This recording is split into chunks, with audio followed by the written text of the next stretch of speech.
DNA में अब हम देश भर में हुए उपचुनावों के नतीजों का विश्लेषण करेंगे। इन उपचुनावों का विश्लेषण इसलिए बहुत जरूरी है क्योंकि ये चुनाव देश के 8 राज्यों की 10 सीटों पर हुए हैं और इन नतीजों से कुछ महत्वपूर्ण संकेत मिलते हैं। सबसे पहले इन नतीजों की बड़ी बातें आपको बताते हैं। बीजेपी ने उपचुनावों में 10 में से 5 सीटों पर जीत हासिल की है।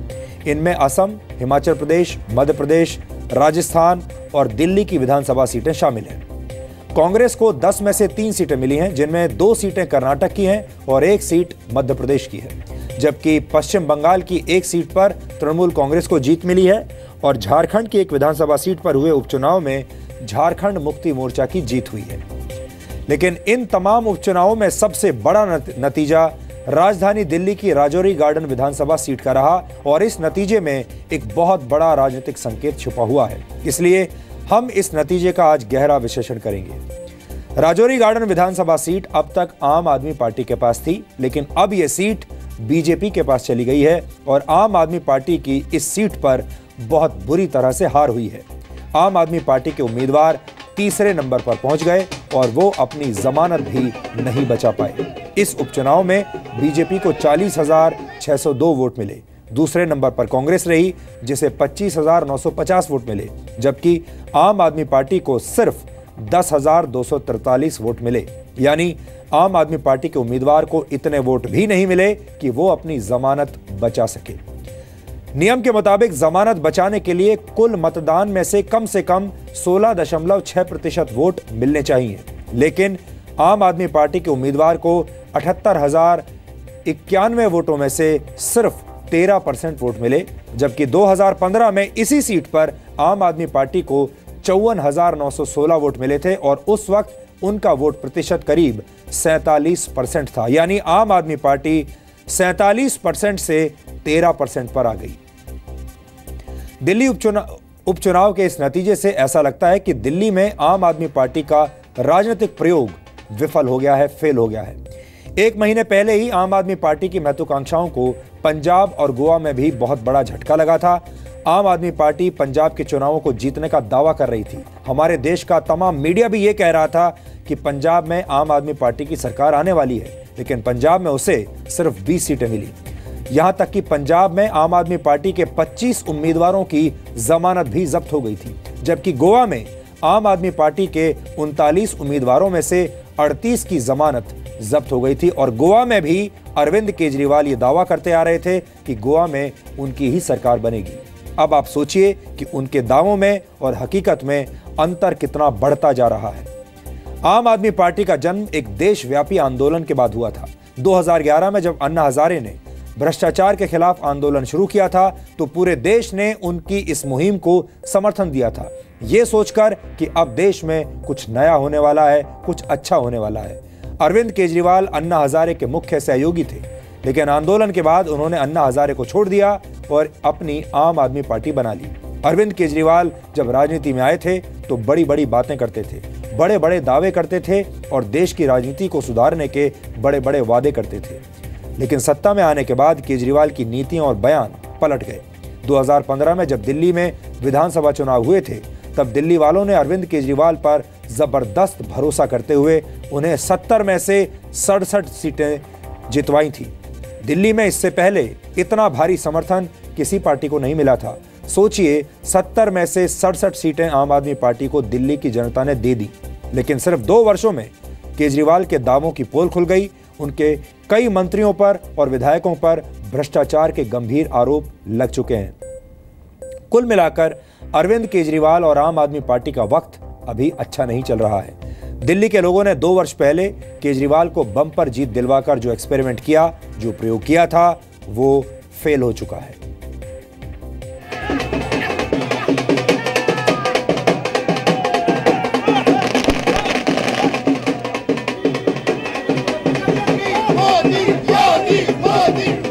अब अरविंद केजरीवाल जी को कुर्सी छोड़नी चाहिए। ये तो भगोड़ों की पार्टी है। दिल्ली की जनता केजरीवाल जी से परेशान है। इनकी जमानत जब्त हो गई है।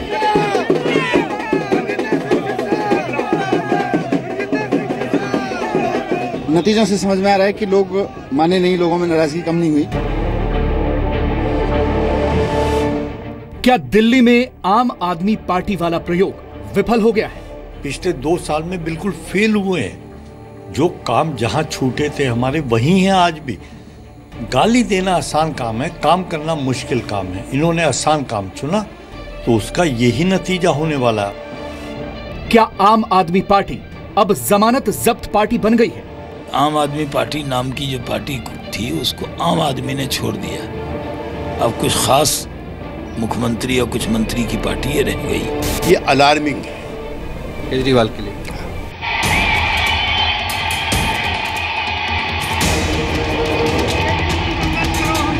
पहले एक देशव्यापी आंदोलन, इनकलाब, इनकलाब, और फिर उस आंदोलन से एक पार्टी का जन्म, फिर भ्रष्टाचार के खिलाफ बड़ी बड़ी कस्में और देश की राजनीति सुधारने का वादा। आम आदमी पार्टी जो बनी वो भ्रष्टाचार के खिलाफ एक बहुत बड़े आंदोलन से इसका जन्म हुआ। इस देश की राजनीति बदलने के लिए बनी। मतलब भ्रष्टाचार से समझौते का सवाल ही नहीं उठता, अपनी जिंदगी दांव पे लगा दूंगा। ऐसे ही बयानों के दम पर दिल्ली वालों ने दिल्ली की बागडोर अरविंद केजरीवाल को सौंपी। भरोसा ऐसा कि 70 में से 67 सीटें झोली में डाल दी। लेकिन सिर्फ 2 वर्षों में ही केजरीवाल जी की ईमानदारी का मुलम्मा उतर गया और अब हाल ये है कि दिल्ली में केजरीवाल की पार्टी अपनी जमानत भी नहीं बचा पा रही। इसीलिए यह सवाल उठ रहा है कि क्या आम आदमी पार्टी के तौर पर जो राजनीतिक प्रयोग दिल्ली में किया गया था वो अब खत्म हो गया है? अब तो बिना मांगे लोगों ने राय दे दी है, जमानत जब्त करा दी है। तो अब अरविंद केजरीवाल जी को कुर्सी छोड़नी चाहिए, कुर्सी रिजाइन देना चाहिए। दिल्ली के अंदर दिल्ली के लोग अपने मन की सरकार चुन सकें, जो सरकार काम करे ऐसी सरकार चुन सकें, बहानेबाजी सरकार से छुटकारा मिल सके। मैं समझता हूँ अगर अरविंद केजरीवाल दिल्ली के लोगों के प्रति सोचते हैं या अरविंद केजरीवाल जी के पास जरा सी लज्जा है तो कम से कम उनको अभी तुरंत रिजाइन देना चाहिए। राजौरी गार्डन सीट पर बीजेपी अकाली उम्मीदवार मनजिंदर सिंह सिरसा की जीत इसलिए भी मायने रखती है क्योंकि ये सीट एएपी के जर्नैल सिंह के इस्तीफे से खाली हुई थी और एएपी ने उन्हें इस्तीफा दिलाकर पंजाब में प्रकाश सिंह बादल के खिलाफ चुनाव मैदान में उतारा था। अब एएपी कह रही है कि जर्नैल के इस्तीफे से राजौरी गार्डन के लोग गुस्से में थे, इसीलिए उन्हें हार मिली। वहाँ पर जर्नैल सिंह जी जो हमारे विधायक थे, उनके पंजाब जाने से जनता में नाराजगी थी। जरा आंकड़ों से समझिए कि दिल्ली में कैसे आम आदमी पार्टी की लोकप्रियता खत्म हो रही है। 2015 में इसी राजौरी गार्डन सीट पर आम आदमी पार्टी को करीब 54,500 से ज्यादा वोट मिले थे, लेकिन आज आम आदमी पार्टी के ये वोट घटकर महज 10,000 रह गए हैं। वोटों में इतनी बड़ी गिरावट एएपी के लिए चिंताजनक है। इस चुनावी नतीजे का विश्लेषण एएपी करेगी, लेकिन यहाँ पर अब दूसरा सवाल यह है कि आज से ठीक 10 दिन बाद दिल्ली में एमसीडी इलेक्शन है, तो क्या ये मान लिया जाए कि दिल्ली उपचुनाव के नतीजे का असर एमसीडी के इलेक्शंस पर पड़ेगा? बीजेपी का यही दावा है। दिल्ली की जनता को मैं बहुत धन्यवाद देना चाहता हूं, जो विश्वास नरेंद्र मोदी में, भारतीय जनता पार्टी में उन्होंने दिखाया है। मैं दिल्ली प्रदेश बीजेपी कोटि कोटि उनको धन्यवाद देती है और मुझे पूरा विश्वास है यही रिजल्ट, ये दिल्ली का मूड है और यही एमसीडी में भी होगा, ऐसा हमारा विश्वास है। सिर्फ बीजेपी ही नहीं, कांग्रेस भी दावा कर रही है कि उपचुनाव के नतीजे का असर एमसीडी इलेक्शन पर जरूर पड़ेगा। इतना अहंकार था, कांग्रेस पार्टी ने प्रयास किया, लेकिन जितना अच्छा होना चाहिए था हम नहीं कर पाए। मैं इसको स्वीकार करता हूं और मैं जो जीत हुई है उसमें सिरसा जी को मुबारकबाद देता हूं। लेकिन जिस तरीके से कांग्रेस ने अपना ग्राफ बढ़ाया है, उससे लगता है कि आम आदमी पार्टी की नाकामियों को लोग अब दिल्ली में पूरी तरह समझने लगे हैं। दिल्ली की जनता आम आदमी पार्टी से बिल्कुल परेशान है, केजरीवाल जैसे परेशान है। उनको बहाना नहीं, विकास चाहिए। लेकिन 2 साल पहले जिस केजरीवाल पर दिल्ली ने इतना बड़ा भरोसा जताया था, वो टूटा क्यों? दिल्ली के लोगों का विश्वास है कि झूठे पाखंडियों को भगाना है, भ्रष्टाचारियों को कोसों दूर हटाना है। आम आदमी पार्टी को आत्मचिंतन करना चाहिए। ये लोग हमेशा निगेटिव बातें करेंगे, अब जा करके ये बैठ करके एक बार विचार करें कि इन्होंने जनता को कितना दुख दिया, जनता अब इनको दुख देगी। लोगों ने पहले केजरीवाल को वोट दिया, अभी लोगों ने केजरीवाल को रिजेक्ट किया, सिंपल, इसके अलावा कुछ और बात नहीं है। एक तरफ सीएम केजरीवाल के 2 साल हैं, तो दूसरी तरफ प्रधानमंत्री मोदी के 3 साल। केजरीवाल और आम आदमी पार्टी का ग्राफ नीचे जा रहा है और प्रधानमंत्री मोदी और बीजेपी के ग्राफ ने रफ्तार पकड़ी हुई है। वजह केजरीवाल के डिप्टी मनीष सिसोदिया के बयान में ही छुपी हुई है। हमने काफी कोशिश की थी बात करने की, लोगों को समझाने की, लेकिन नतीजों से समझ में आ रहा है कि लोग माने नहीं, लोगों में नाराजगी कम नहीं हुई।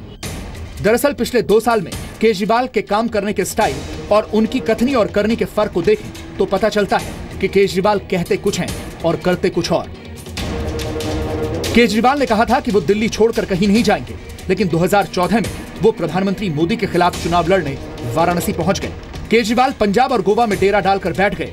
दिल्ली की जनता राम भरोसे छोड़कर कैंपेन करते रहे। हालांकि नतीजा फिर भी सिफर ही रहा। गोवा में आम आदमी पार्टी का खाता भी नहीं खुला। 39 में से पार्टी के 38 उम्मीदवारों की जमानत जब्त हो गई थी। पंजाब में भी केजरीवाल फिसड्डी साबित हुए, जबकि दावे 2/3 बहुमत से सरकार बनाने के थे, दिल्ली जैसी आंधी के थे। वहीं प्रधानमंत्री मोदी की अगुवाई में बीजेपी एक के बाद एक चुनाव जीत रही है। 2014 से लेकर अब तक बीजेपी ने महाराष्ट्र, झारखंड, जम्मू कश्मीर, हरियाणा, असम, मणिपुर, गोवा, उत्तराखंड और उत्तर प्रदेश में सरकार बनाई है। पूरा देश मोदी जी के साथ खड़ा है, भारतीय जनता पार्टी के साथ खड़ा है, अमित शाह जी के साथ खड़ा है और दिल्ली की जनता ने भी उत्तर प्रदेश की तरह ये साबित करके दिखाया। और निगम में भी हम आएंगे और दिल्ली विधानसभा में भी दोबारा चुनाव होने चाहिए, वहां पर भी हमारी जीत होगी। पंजाब में परफॉर्मेंस वो बता नहीं पाए और दिल्ली की जनता ने उनको सही रूप से नकारा है। आज जनता की अदालत में ये स्पष्ट हो गया कि झूठे आरोप प्रत्यारोपों से विकास की राजनीति नहीं चलती है। मोदी जी का विकास का एजेंडा पूरा देश ने अप्रिशिएट किया है, भारतीय जनता पार्टी को अप्रिशिएट किया है। दिल्ली में एमसीडी चुनाव में अब सिर्फ 10 दिन बाकी है और चुनाव से पहले आम आदमी पार्टी के उम्मीदवार की जमानत जब्त करके जनता ने केजरीवाल को बहुत साफ संदेश दिया है। तो क्या ये माना जाए कि एमसीडी चुनाव का भी रिजल्ट आउट हो गया है और दिल्ली की जनता ने अब केजरीवाल को नो थैंक यू कहने का मन बना लिया है? अश्विनी गुप्ता, जी मीडिया, दिल्ली।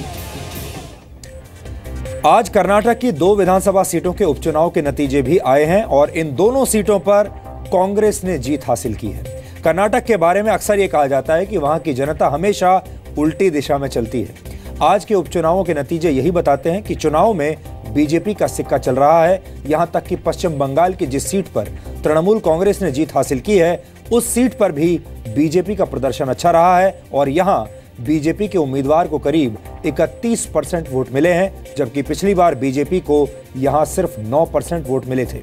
पश्चिम बंगाल की इस विधानसभा सीट पर बीजेपी दूसरे नंबर की पार्टी बनी है और उसने सीपीआई को भी पीछे छोड़ दिया है। लेकिन कर्नाटक की जनता ने कांग्रेस को जीत दिलाई है। वैसे कर्नाटक में कांग्रेस की ही सरकार है, लेकिन वहां का राजनीतिक इतिहास ये कहता है कि कर्नाटक का जनादेश अक्सर देश के जनादेश से विपरीत दिशा में होता है। 2008 में जब कर्नाटक में भारतीय जनता पार्टी ने पहली बार सरकार बनाई थी, तब केंद्र में कांग्रेस की सरकार थी। उसके बाद 1999 में कांग्रेस ने कर्नाटक विधानसभा चुनाव जीते थे। उस वक्त केंद्र में बीजेपी की सरकार थी। इससे पहले 1994 में जब कर्नाटक में जनता दल की सरकार बनी थी, तब केंद्र में कांग्रेस पार्टी की सरकार थी। 1989 में कर्नाटक में और केंद्र में एक साथ चुनाव हुआ था और तब केंद्र में जनता दल की सरकार बनी और प्रधानमंत्री बने थे विश्वनाथ प्रताप सिंह, जबकि कर्नाटक के लोगों ने कांग्रेस पार्टी को जीत दिलाई थी। हालांकि इसमें एक अपवाद यह है कि 2013 में केंद्र में कांग्रेस की सरकार थी और कर्नाटक में भी कांग्रेस की ही सरकार बनी थी। और अब मैं आपको इन चुनावों से ठीक पहले अरविंद केजरीवाल की एक सभा में उनके एक भाषण की एक झलक सुनवाना चाहता हूं। आप उससे यह अंदाजा लगा पाएंगे कि अरविंद केजरीवाल इन चुनावों से पहले किस तरह का प्रचार कर रहे थे। पहले आप उनका यह भाषण सुनिए और फिर हम विश्लेषण करेंगे कि अरविंद केजरीवाल की हार क्यों हो रही है। सफाई कर्मचारी बेचारे दुखी हो रहे हैं। हर तीसरे महीने सफाई कर्मचारियों को हड़ताल करनी पड़ती है। पूरी दिल्ली कूड़ा कूड़ा हो जाती है। सारी सड़कों के ऊपर कूड़ा हो जाता है। हमारी सरकार बनेगी, हर महीने की 7 तारीख को सारे कर्मचारियों की तनख्वाह उनके बैंक अकाउंट में पहुंच जाएगी। उनको हड़ताल करने की जरूरत नहीं पड़ेगी। दोस्तों,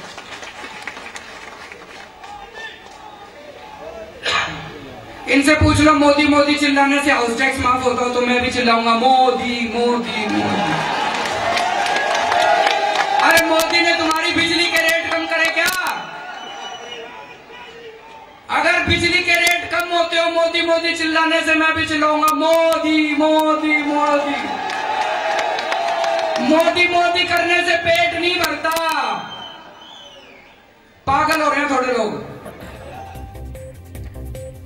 इन चुनावों से पहले दिल्ली में अरविंद केजरीवाल की सभा चल रही थी। उनकी सभा के बीच में लोगों ने मोदी मोदी के नारे लगाने शुरू कर दिए और अरविंद केजरीवाल भड़क गए। लेकिन आपने यहां ये नोट किया होगा कि अरविंद केजरीवाल घमंड में चूर हैं।